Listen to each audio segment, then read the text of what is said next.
দ্বিতীয় এপিসোড সম্পর্কে আজকে আমরা জানতে চলেছি। তো যাই হোক, কথা না বেড়ে চলো আমরা মূল ভিডিওতে চলে যাই। তো যাই হোক, আমরা মূল ভিডিওতে চলে আছি। তবে তার আগে বলতে হচ্ছে, যারা প্রথম পর্বটি দেখেনি তারা কিন্তু এই পর্ব বুঝতে পারবে না। তো এই জন্য প্রথম পর্বের লিঙ্ক আমি ডিসক্রিপশনে দিয়ে দিয়েছি। তুমি গিয়ে অবশ্যই প্রথম পর্বটি দেখে আসো, তারপর এই পর্বটি দেখা শুরু করো। তো যাই হোক, দ্বিতীয় পর্বের শুরুতে আমরা দেখি তানজিরো তার বোনকে নিয়ে হাঁটতে হাঁটতে একটা গ্রামে এসে পৌঁছায়। তো তানজিরোর কোনো কিছু ক্যারি করার জন্য বা বহন করার জন্য একটা বাস্কেটের প্রয়োজন পড়বে, ওই পিঠের বাস্কেটগুলো, আর ওটা বানাতে কিছু বাঁশের দরকার। তো এই জন্য তানজিরো করে ওই গ্রামের একটা কৃষকের কাছে যায় এবং তার কোনো পুরনো ভাঙা বাস্কেট আছে কিনা এবং সেটা ঠিক করার জন্য কিছু বাঁশ চায়। তবে সে বিনামূল্যে চায় না, বিনিময়ে টাকাও দিতে চায়। কিন্তু তারা বলে, আরে নিয়ে নাও, এটা এমনিতেও আমার কোনো কাজে আসে না। কিন্তু তখন আমরা দেখি তানজিরো জোর করেই ওই লোকটিকে টাকা দিতে চায়, কিন্তু সে নিতেই চায় না কোনোভাবে। কিন্তু তারপরও জোর করে তানজিরো তাকে কিছু টাকা দিয়ে আসে। আর তারপর আমরা দেখি সে তার পুরনো বাস্কেটটিকে ঠিক করে আর এরপর নেজুকুর কাছে যায়, যাকে কিনা ও পাহাড়ের গুহার মধ্যে রেখেছিল। কিন্তু আমরা দেখতে পাই সে ভয়ে মাটি খুঁড়ে তার মধ্যে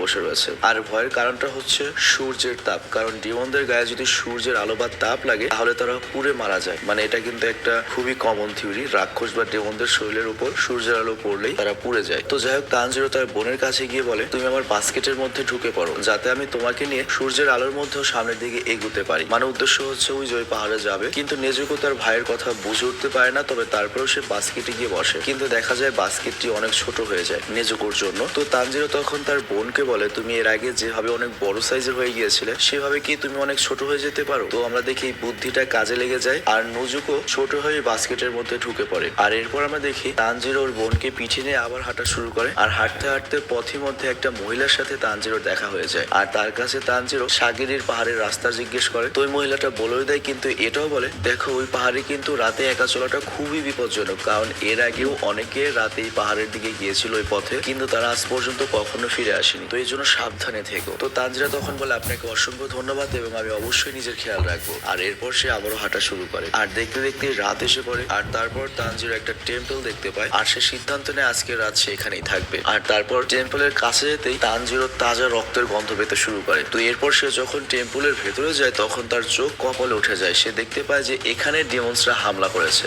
এবং এখানে যেসব মানুষ জীবিত ছিল তাদের সবাইকে মেরে ফেলেছে। তো তানজিরো সেখানে একটা ডিমনকে দেখতে পায় যে কিনা মানুষের মাংস খাচ্ছিল। তো এখানে তানজিরোর সাথে যেহেতু একটা ডিমন ছিল, মানে ওর বোন ছিল, তো ডিমন প্রথমে ওর বোনের গন্ধটাই পায়, মনে করে ওরা কোনো মানুষ নয়, হয়তো আরেকটা ডিমন। তো ওই ডিমন করে কি তানজিরোকে ওয়ার্নিং দেয়, এটা আমার এরিয়াতে তুমি কেন এসেছো, আমি কিন্তু তোমাকে দেখে নেব। আর ওদিকে আমরা দেখি এত রক্ত দেখে তানজিরোর যে বোন মানে ডেমন হয়েছে, ওর মুখ দিয়ে কিন্তু লোল পড়তে শুরু হয়েছে। কিন্তু এরপর যখন ওই ডেমনটা কাছে আসে তখন সে তানজিরোর গন্ধ পেয়ে যায় এবং বুঝতে পারে এখানে একটা মানুষও রয়েছে। আর এরপর সে তানজিরোকে খাওয়ার জন্য তার উপর হামলা করে, কিন্তু তানজিরো ডিমনের গলায় কেটে দেয়। কিন্তু ডিমন এখানে বলে, কুড়ালটা দিয়ে মারা অতটাও খারাপ হয়নি, কিন্তু এই আঘাতটা খুব শীঘ্রই কিছু সময়ের মধ্যেই ঠিক হয়ে যাবে। আর দেখতে দেখতে তাই হয়। আর তখনই আমরা দেখি ডিমনটা এক নিমিষেই তানজিরোর সামনে থেকে গায়েব হয়ে যায় এবং হঠাৎ করেই তানজিরোর সামনে আবার চলে আসে এবং তাকে ধাক্কা দিয়ে ফেলে দেয় আর তার গলা চেপে ধরে। আর ওই অবস্থায় তানজিরোর শ্বাস প্রায় বন্ধ হতে শুরু করে এবং তানজিরো প্রায় মারাই পড়ছিল। আর এটা দেখে নেজুকুর হুঁশ ফিরে আসে এবং সে ডিমনকে এসে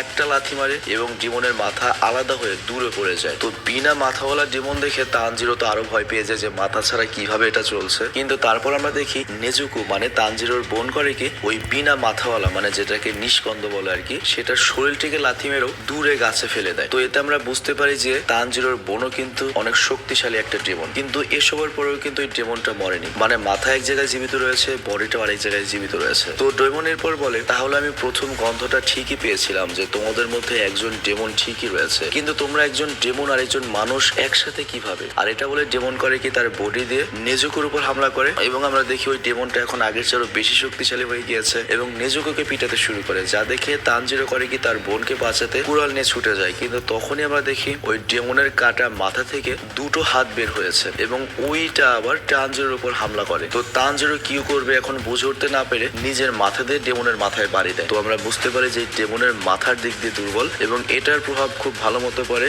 আর এরপর যখন ডেমনটাকে আবার মাথা দিয়ে মারে তখন ডেমনটা আরেকটু দুর্বল হয়। আর তারপর তানজিরো করে কি কুড়াল নিক্ষেপ করে আর এর ফলে ডেমনের মাথা এবং হাত গাছের সাথে কুড়ালের সাথে আটকে যায়। আর তারপর তানজিরো যায় নেজুকুকে খুঁজতে, আর খুঁজতে খুঁজতে সে নেজুকুকে পেয়েও যায়। আর সে গিয়ে দেখে যে ওই ডেমনটা তার বোনের অবস্থা খারাপ করে দিয়েছে। আর এর জন্য রেগে করে কি সে ওই ডেমনটাকে ধাক্কা দেয়, কিন্তু ধাক্কা দিয়ে ফেলতে গিয়ে যেটা হয় সেও উঁচু পাহাড় থেকে নিচে পড়ে যেতে লাগে। কিন্তু অল্পের জন্য তানজিরোর বোন তাকে বাঁচিয়ে নেয়। আর এদিকে আমরা দেখি ডেমনের ওই শরীরটা পাহাড় থেকে যখন নিচে পড়ে তখন ডেমনের মাথাটা বেহুশ হয়ে যায়। আর তারপর তানজিরো করে কি ওই ডেমনের মাথার সামনে যায় এবং একটা ছুরি নিয়ে বলে এই ডেমনটা আমার পরিবারকে মারেনি, কারণ ওর গন্ধটা আলাদা, কিন্তু ওকে আমার মারতে হবে, তা না হলে ও আরো অনেক নিষ্পাপ মানুষদের মেরে খাবে। তো তানজিরো ছুরি তো হাতে নিয়েছে, কিন্তু তার সাহস হচ্ছিল না সেই ডেমনটাকে হত্যা করবে। আর তখনই সেখানে লাল ভয়ঙ্কর একটা মাস্ক পরা লোক আসে, আর ওই লোকটি তানজিরোকে বলে এই ছুরি দিয়ে তুমি এই ডেমনটাকে মারতে পারবে না। আর তারপর সে তানজিরোকে একটা পাথর দিয়ে ইশারা করে। তো তানজিরো বুঝে যায় এই ডেমনটাকে মাথায় পাথর দিয়ে আঘাত করে মারতে হবে, কিন্তু আবারও একই জিনিস হয়, সেই ডেমনকে মারার সাহস পায় না, কারণ এর আগে তানজিরো কাউকেই মারেনি। আর এর জন্য মাস্ক পরা লোকটি খুবই ডিসঅ্যাপয়েন্টেড হয়ে যায়, মানে বিরক্ত হয়ে যায়, আর ভাবতে থাকে কিছুক্ষণ আগে সে এটা মরতে বসেছিল এই ডেমনের হাতেই, কিন্তু তারপর সেই ডেমনকে মারতে সাহস করতে পারছে না, হয় ও বেশি দয়ালু নয়তো অনেক বেশি ভীতু। কিন্তু তখনই ডেমনটার মাথার হুঁশ ফিরে আসে এবং ডেমনটা বলতে থাকে আমার শরীর কি বেঁচে আছে। আর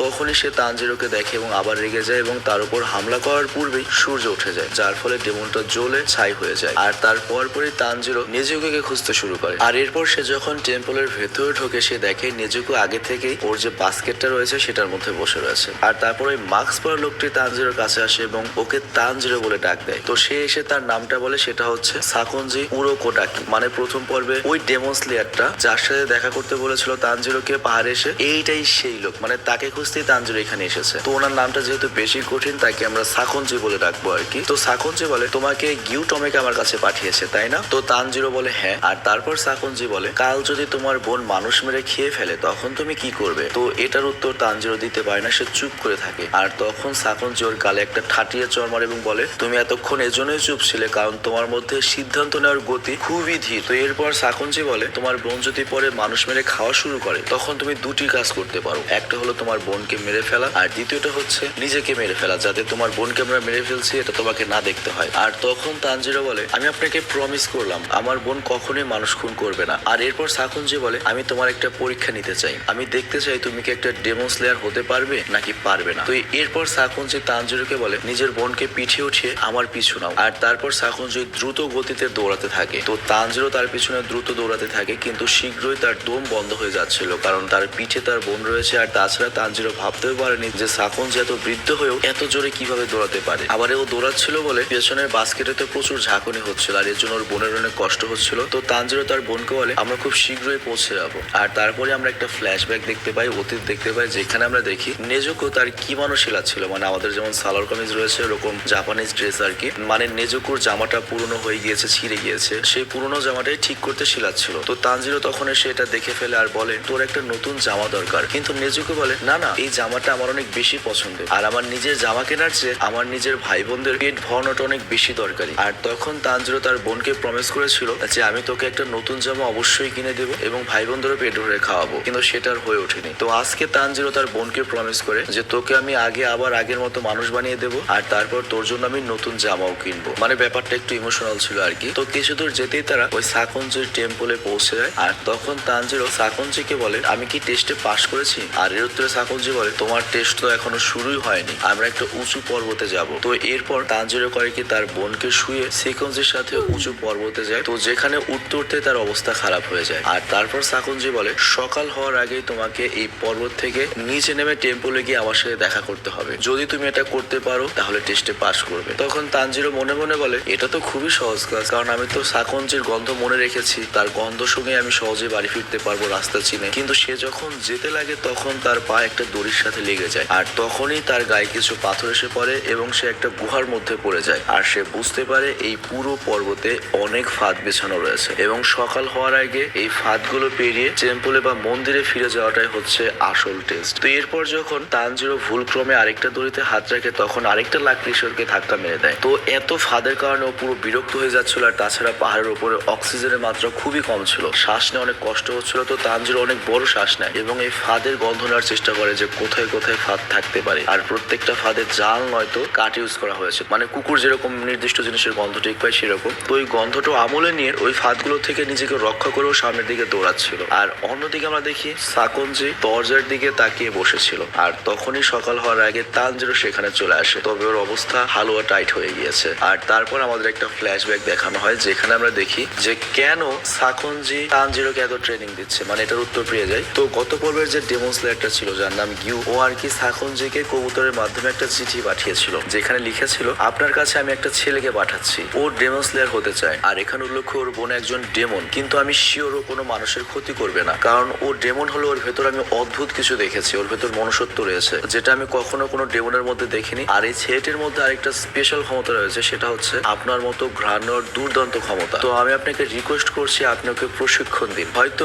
এই ছেলেটাই আপনার উত্তরাধিকার হবে। ইতি আপনার প্রিয় গিউ। তো এর জন্যই মূলত সাকুনজি তানজিরোকে এত ট্রেনিং দিচ্ছে এবং ভবিষ্যৎ প্ল্যান হচ্ছে সাকুনজি তার নিজের জায়গায় তানজিরোকে রিপ্লেস করবে, মানে উত্তরাধিকার বানাবে আর কি। তো তোমাদের সবার মনে প্রশ্ন আসতে পারে যে তানজিরো তো ওই পাহাড়ে পৌঁছাতে পারেনি, তাহলে মাঝপথে কেন সাকুনজির সাথে তানজিরো দেখা হলো? অ্যাকচুয়ালি সাকুনজি নিজেই তানজিরোকে এগিয়ে আনতে এগিয়ে এসেছিল, আর সেখানেই দেখা হয়ে যায়। আর তারপরের গল্প তো আমরা জানি। তো যাই হোক, এরপর গল্প প্রেজেন্টে চলে আসে আর আমরা দেখতে পাই সাকুনজি তানজিরোকে বলে, আমি তোমাকে আমার স্টুডেন্ট বানাবো, তুমি কি আমার স্টুডেন্ট হয়ে ডেমন স্লেয়ার হয়ে মানুষদের রক্ষা করতে চাও? আর এখানেই এই এপিসোডটি শেষ হয়ে যায়। তো যাই হোক, যারা অলরেডি ডেমন স্লেয়ার এই সিরিজটা দেখেছো বা যারা দেখোনি, আমি কিন্তু চেষ্টা করেছি এই সিরিজটাকে আমার মতো করে এক্সপ্লেন করার জন্য। আমি সবসময় চেষ্টা করি যে জিনিসটা কঠিন সেটাকে সহজ করে উপস্থাপন করার জন্য, যাতে যে কেউ ওটা বুঝতে পারে। যেমন এখানে জাপানিজ যে ড্রেসটা ছিল ওটার নাম ছিল হচ্ছে সম্ভবত কোমান বাকি, সেটাকে আমি ডাইরেক্ট জামা বললাম, কিন্তু ওটাকে যদি আমি কোমান বলতাম তাহলে হয়তো অনেকেই তোমরা চিনতে পারতেন। আর তাছাড়া আমি যথাসম্ভব চেষ্টা করি নামটার ইউজ না করতে, কারণ আমি যদি বারবার নাম ইউজ করি তাহলে হবে কি তোমরা অনেক সময় কনফিউজড হয়ে যাবে যে ওইটাকে এইটাকে। তবে তারপরে এই সিরিজটাতে মনে হয় না অত সমস্যা হবে, কারণ ক্যারেক্টার এখনো পর্যন্ত মাত্র